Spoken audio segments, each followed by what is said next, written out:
नमस्कार। अयोध्या आंदोलन में जो स्थान ताला खुलने की घटना का उस पड़ाव का था, वही स्थान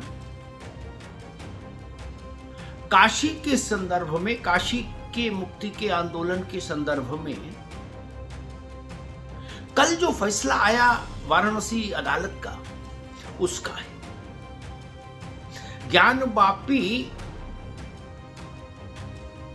परिसर में दक्षिणी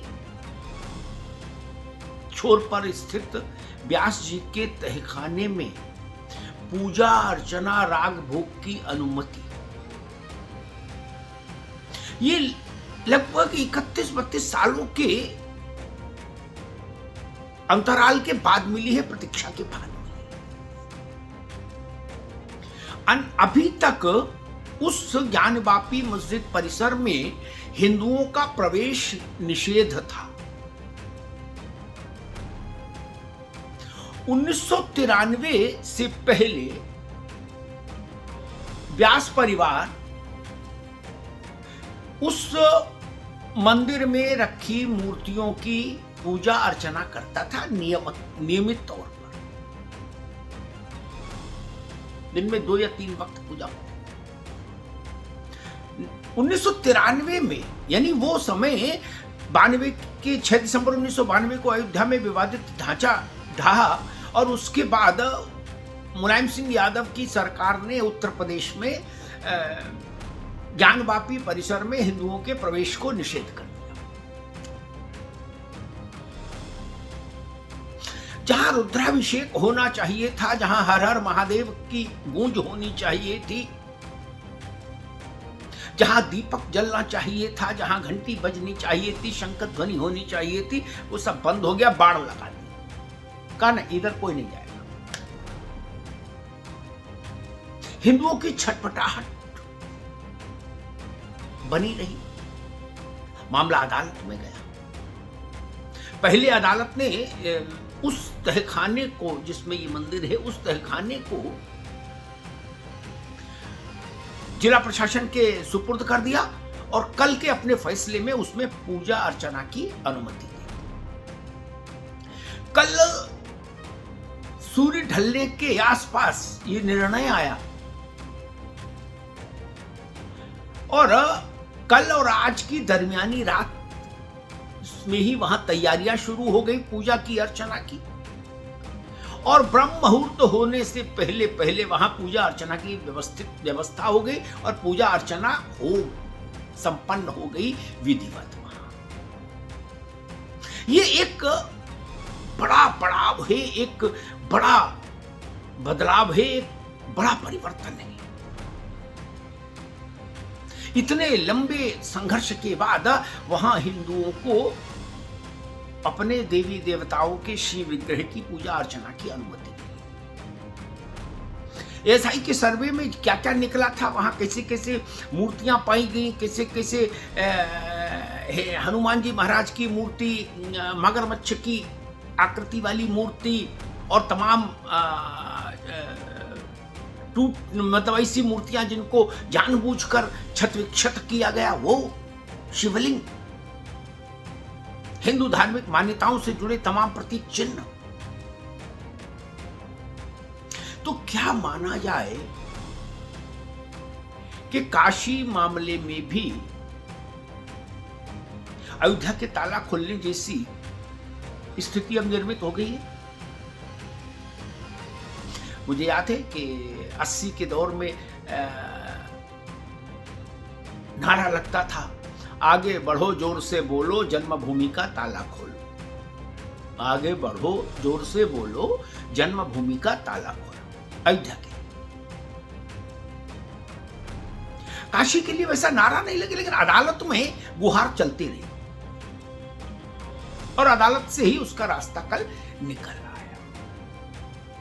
और मजे की बात आपको मालूम है, उत्तर प्रदेश शासन और सरकार के पास ऐसा कोई आदेश लिखित में नहीं मिला 1993 का, जिसके तहत वहां पूजा रोक दी गई, हिंदुओं का प्रवेश निषेध कर दिया। किसी अदालत ने कहा कि भाई कोई आदेश लाइए, हो तो नहीं है, आदेश नहीं है। ये इस तरह के काम मौखिक आदेशों पर सरकारें करती कि भाई ठीक है, मुख्यमंत्री के यहाँ से टेलीफोन आ गया कि बंद कर दो, बाढ़ लगा दो, एंट्री रोक दो, रोक दी। ये मुलायम सिंह जी के समय का कृत्य था। सोचिए कितनी पीड़ा हुई होगी। अनवरत औरंगजेब के समय में भी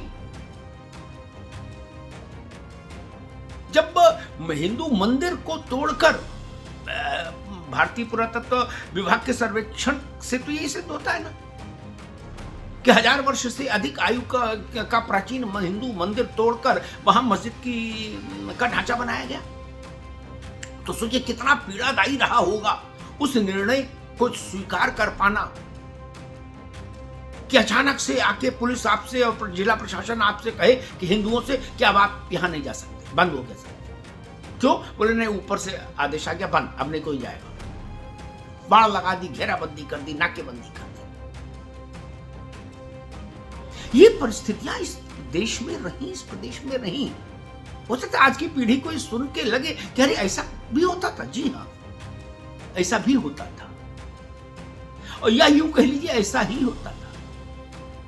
तो कुल मिला के ज्ञानवापी मामले में एक कल से लेके आज तक एक नया पड़ाव आया है, और आज काशी में एक नया सूर्योदय हुआ है, ज्ञानवापी में एक नया सूर्योदय हुआ है। 3 दशकों से अधिक समय के बाद वहां मंत्रोच्चार गूंजा है ज्ञानवापी परिसर।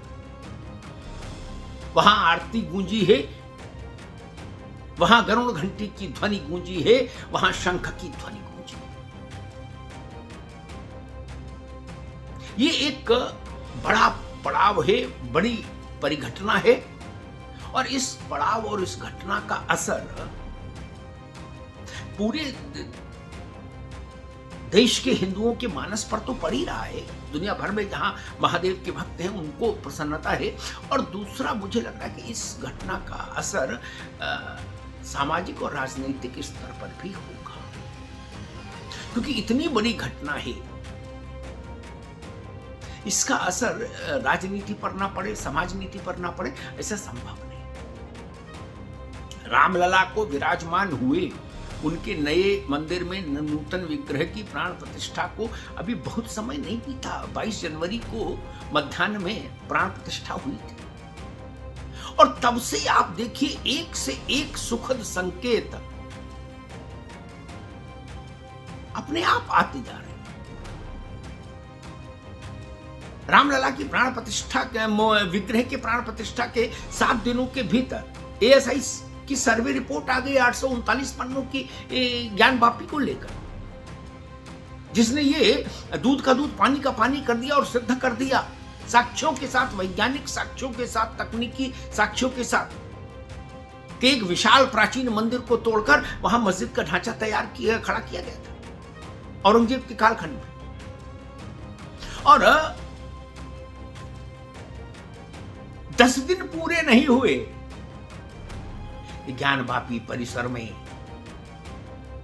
व्यास जी के तहखाने में स्थित देवी देवताओं के विग्रहों के पूजन अर्चन का अधिकार अदालत से मिल गया। यह संयोग है तो भी अद्भुत है, राम जी की कृपा है तो और भी अद्भुत है। नरेंद्र मोदी प्रधानमंत्री ने कहा था अयोध्या में कि कालचक्र घूम रहा है, वास्तव में कालचक्र घूम रहा है। ज्ञानवापी में 1993 में जिस मनमाने ढंग से हिंदुओं के प्रवेश को बलात् रोका गया था, राजनीतिक कारणों से, तुष्टीकरण के कारणों से, वह निर्णय पलट गया, बैरिकेटिंग, बाड़ेबंदी हट गई, और ज्ञानवापी परिसर में मंत्र गूंजने लगे। ये एक बड़ा घटनाक्रम है। ये घटनाक्रम केवल उत्तर प्रदेश ने देश भर की राजनीतिक, सामाजिक और धार्मिक चेतना को प्रभावित करेगा। धन्यवाद।